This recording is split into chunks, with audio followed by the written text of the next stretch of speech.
ಪ್ರಿಯ ನಿರೀಕ್ಷಕರೇ ನಮಸ್ಕಾರ. ಬೀರ್ಬಲ್ನ ವಿಶೇಷ ಕಾರ್ಯಕ್ರಮಕ್ಕೆ ಆತ್ಮೀಯವಾದ ಸ್ವಾಗತ. ಸಿಎಂ ಸಿದ್ದರಾಮಯ್ಯ ಅವರೇ, ಯಾಕಾಗಿ ಇಷ್ಟೊಂದು ಕೋಪ? ಯಾರ ಮೇಲೆ ಈ ಸಿಟ್ಟು? ಕೆಲವೊಂದು ಕೇಸ್ಗಳ ಮೇಲಷ್ಟೇ ಯಾಕೆ ಇಷ್ಟೊಂದು ಕಾಳಜಿ? ಹಿಂದೂ ಕಾರ್ಯಕರ್ತರು, ರಾಷ್ಟ್ರೀಯವಾದಿಗಳೇ ಯಾಕೆ ಟಾರ್ಗೆಟ್?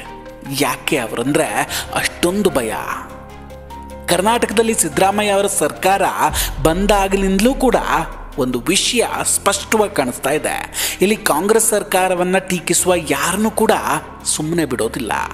ಕಾಂಗ್ರೆಸ್ ಪಕ್ಷದ ಬಗ್ಗೆ ಯಾರೂ ಮಾತಾಡೋ ಹಾಗಿಲ್ಲ. ಹುಡುಕಿ ಕೇಸ್ ಹಾಕಿಬಿಡ್ತಾರೆ.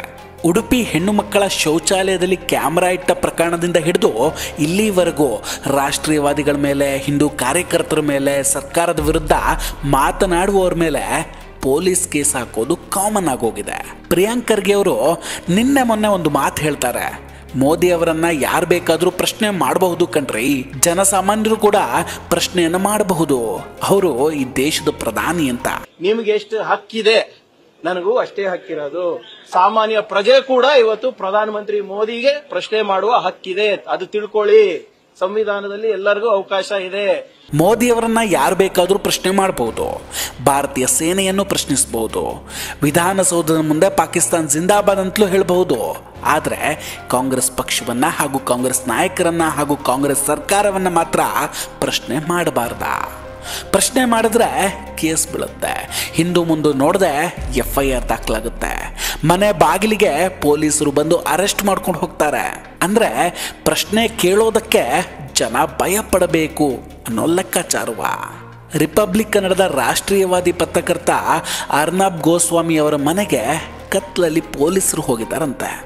ಅದು ಕರ್ನಾಟಕದ ಪೊಲೀಸರು ಸಿವಿಲ್ ಡ್ರೆಸ್ನಲ್ಲಿ ಮುಂಬೈನಲ್ಲಿರುವಂತಹ ಅರ್ನಬ್ ಗೋಸ್ವಾಮಿ ಅವರ ಮನೆಗೆ ಹೋಗಿದ್ದು. ಸುಮಾರು 1 ಡಜನ್ ಪೊಲೀಸರಿದ್ರಂತೆ. ಇದನ್ನು ಸ್ವತಃ ಅರ್ನಬ್ ಗೋಸ್ವಾಮಿ ಅವರೇ ಹೇಳ್ತಾರೆ. ನೋಟಿಸ್ ಕೊಡೋದಕ್ಕೆ ಅಂತ ಹೇಳಿಕೊಂಡು ಮನೆ ಬಾಗಿಲಿಗೆ ಬಂದಿದ್ರು.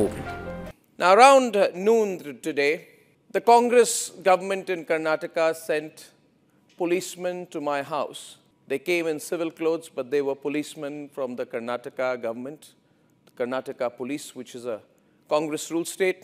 And then they sent some policemen to my office also, and then they sent more policemen. Eventually there are about 12 policemen, I'm told. We'll have to check accurately. Between outside my house where I live and outside this beautiful complex of the Republic Media Network. Now why is the Congress government sending so many policemen to my house and to my office? They said they had to serve a notice. ಬರೀ ಮನೆ ಅಷ್ಟೇ ಅಲ್ಲ, ಅರ್ನಬ್ ಗೋಸ್ವಾಮಿ ಅವರ ಸುದ್ದಿವಾಹಿನಿಯಾದ R ಕನ್ನಡದ ಕಚೇರಿಯ ಬಳಿ ಕೂಡ ಪೊಲೀಸರು ಹೋಗಿದ್ದಾರೆ ಅನ್ನೋದು ಮಾಹಿತಿ. ಅದನ್ನು ಸ್ವತಃ ಅವರು ಹೇಳ್ಕೊಳ್ತಾರೆ. ಈ ಪೊಲೀಸರು ಯಾಕೆ ಹೋಗಿದ್ರು ಅಂದರೆ, ಸಿದ್ದರಾಮಯ್ಯ ಅವರ ಕಾಂಗ್ರೆಸ್ ಸರ್ಕಾರದ ಪ್ರಕಾರ ಅರ್ನಬ್ ಗೋಸ್ವಾಮಿ ಬಹಳ ದೊಡ್ಡ ಕ್ರೈಮ್ ಮಾಡಿದ್ದಾರೆ. ಕಾಂಗ್ರೆಸ್ ಲೀಡರ್ಸ್ ಅರ್ನಬ್ ಅವ್ರ ಮೇಲೆ ಒಂದು ಕಂಪ್ಲೇಂಟನ್ನು ಮಾಡ್ತಾರೆ. ಮ್ಯಾಜಿಕಲಿ ಯಾವುದೇ ಬೇಸಿಕ್ ಇನ್ವೆಸ್ಟಿಗೇಷನ್ ಮಾಡದೆ ಅದು FIR ಆಗಿ ಟರ್ನ್ ಆಗುತ್ತೆ. ಅವ್ರು ಹೇಳ್ತಾರೆ ಅರ್ನಬ್ ಗೋಸ್ವಾಮಿ ಮತ್ತೆ ಅರೆಸ್ಟ್ ಆಗಬೇಕು ಅಂತ. ಕಾಂಗ್ರೆಸ್ ಪಕ್ಷಕ್ಕೆ ಏನಾಗಿದೆ ಹಾಗಾದ್ರೆ? ಹಿಂದೆ ಮುಂಬೈನಲ್ಲಿ ಮಹಾರಾಷ್ಟ್ರದಲ್ಲಿದ್ದಂತಹ ಹಿಂದಿನ ಸರ್ಕಾರ 200 ಪೊಲೀಸರನ್ನ AK-47 ಹಿಡಿದುಕೊಂಡು ಅರ್ನಬ್ ಗೋಸ್ವಾಮಿ ಅವರ ಮನೆಗೆ ಕಳಿಸಿದ್ರು.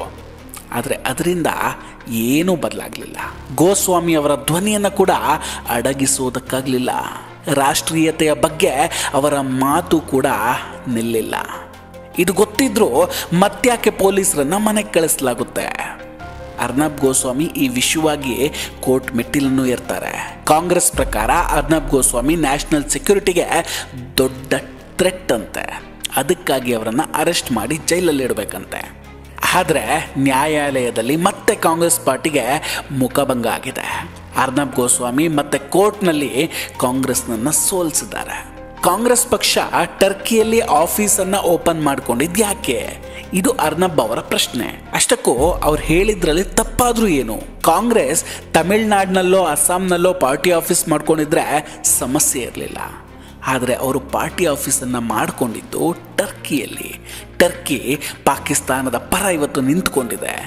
ಭಾರತದ ಮೇಲೆ ಯುದ್ಧ ಮಾಡೋಕ್ಕೆ ಇದೇ ಟರ್ಕಿ 400 ಡ್ರೋನ್ಗಳನ್ನು ಕಳಿಸಿದೆ. ಡ್ರೋನ್ ಪೈಲಟ್ಗಳು ಕೂಡ ಟರ್ಕಿಯವರೇ. ಟರ್ಕಿಯ ಏರ್ಫೋರ್ಸ್ ಚೀಫ್ ಪಾಕಿಸ್ತಾನದ ISI ಜೊತೆ ಕೆಲಸ ಮಾಡ್ತಿದ್ದಾರೆ. ನಮ್ಮ ಭಾರತದ ಮೇಲೆ ದಾಳಿ ಮಾಡೋದಕ್ಕೆ ಸಹಾಯ ಮಾಡ್ತಿದ್ದಾರೆ. ಸೊ ಇದು ಸಹಜವಾಗಿಯೇ ಹುಟ್ಕೊಳ್ಳೋ ಪ್ರಶ್ನೆ ತಪ್ಪು ಅನಿಸಿದ್ರೆ ಅದಕ್ಕೆ ಸರಿಯಾದ ಉತ್ತರವನ್ನು ಕಾಂಗ್ರೆಸ್ ಕೊಡಬಹುದಿತ್ತು. ಅದನ್ನು ಬಿಟ್ಟು ಕೇಸ್ ಹಾಕಿ ಅರೆಸ್ಟ್ ಮಾಡುವಂಥದ್ದು ಏನಿತ್ತು? ಇದೇನು ಫಸ್ಟ್ ಟೈಮ್ ಅಲ್ಲ ಬಿಡಿ, ಪಶ್ಚಿಮ ಬಂಗಾಳದಲ್ಲೂ ಕೂಡ ಇದೇ ನಡೆದಿತ್ತು. ಅರ್ನಬ್ ಅವ್ರ ಮೇಲೆ ಮಮತಾ ಬ್ಯಾನರ್ಜಿ ಅವರ ಸರ್ಕಾರ ರಿಪಬ್ಲಿಕ್ ಕನ್ನಡ ವಾಹಿನಿಯನ್ನು ಭಯಪಡಿಸೋದಕ್ಕೆ ಕೂಡ ಹೊರಟಿತ್ತು. ಯಾಕೆ ಇಷ್ಟೊಂದು ಭಯ? ರಾಷ್ಟ್ರೀಯತೆಯ ಬಗ್ಗೆ ಮಾತಾಡೋರನ್ನು ಯಾಕೆ ಹೀಗೆ ಟಾರ್ಗೆಟ್ ಮಾಡಲಾಗ್ತಿದೆ? ರಾಜ್ಯದಲ್ಲಿ ಎಷ್ಟೋ ಪ್ರಕರಣಗಳು ಹಳ್ಳ ಹಿಡಿತಾವೆ. ರನ್ಯಾರಾವ್ ಕೇಸ್ ಎಲ್ಲಿವರೆಗೂ ಬಂತು? ಅದರ ಬಗ್ಗೆನೂ ಇದೇ ಅಗ್ರೆಷನ್ ಇರಲಿ. ಪಾಕಿಸ್ತಾನದ ಬಾವುಟವನ್ನು ನೆಲಕ್ಕೆ ಹಾಕಿದವ್ರ ಮೇಲೆ ಕೇಸ್ ದಾಖಲು ಮಾಡ್ತಾರೆ, ಆದರೆ ಪಾಕ್ ಬಾವುಟದ ಮೇಲೆ ಪ್ರೀತಿ ತೋರಿ ಅದನ್ನು ಮೇಲೆ ಎತ್ತಿದವ್ರ ಮೇಲೆ ಯಾವ ಕ್ರಮವೂ ಇಲ್ಲ. ಯಾಕೆ? ಭಯಪಡಿಸೋದಕ್ಕ? ಕಾಂಗ್ರೆಸ್ ಉತ್ತರ ಕೊಡಬೇಕು. ವೀಕ್ಷಕರೇ, ಈ ಕೇಸಿನ ಬಗ್ಗೆ ನಿಮ್ಮ ಅಭಿಪ್ರಾಯ ಏನು? ದಯವಿಟ್ಟು ಕಮೆಂಟ್ ಮಾಡಿ ತಿಳಿಸಿ. ವಿಡಿಯೋ ಇಷ್ಟ ಆಗಿದ್ರೆ ಲೈಕ್ ಮಾಡಿ ಹಾಗೂ ಶೇರ್ ಮಾಡಿ. ಇನ್ನೂ ಕೂಡ ನಮ್ಮ ಬೀರ್ಬಲ್ ಚಾನಲನ್ನು ಸಬ್ಸ್ಕ್ರೈಬ್ ಮಾಡಿಲ್ಲ ಅಂದರೆ ದಯವಿಟ್ಟು ಸಬ್ಸ್ಕ್ರೈಬ್ ಮಾಡಿ ಹಾಗೂ ಬೆಲ್ ಐಕಾನನ್ನು ಕ್ಲಿಕ್ ಮಾಡಿ. ನಮಸ್ಕಾರ, ಟೇಕ್ ಕೇರ್ ಆ್ಯಂಡ್ ಬಾಯ್ ಬಾಯ್. ಮತ್ತೆ ಭೇಟಿಯಾಗೋಣ. ಜೈ ಹಿಂದ್.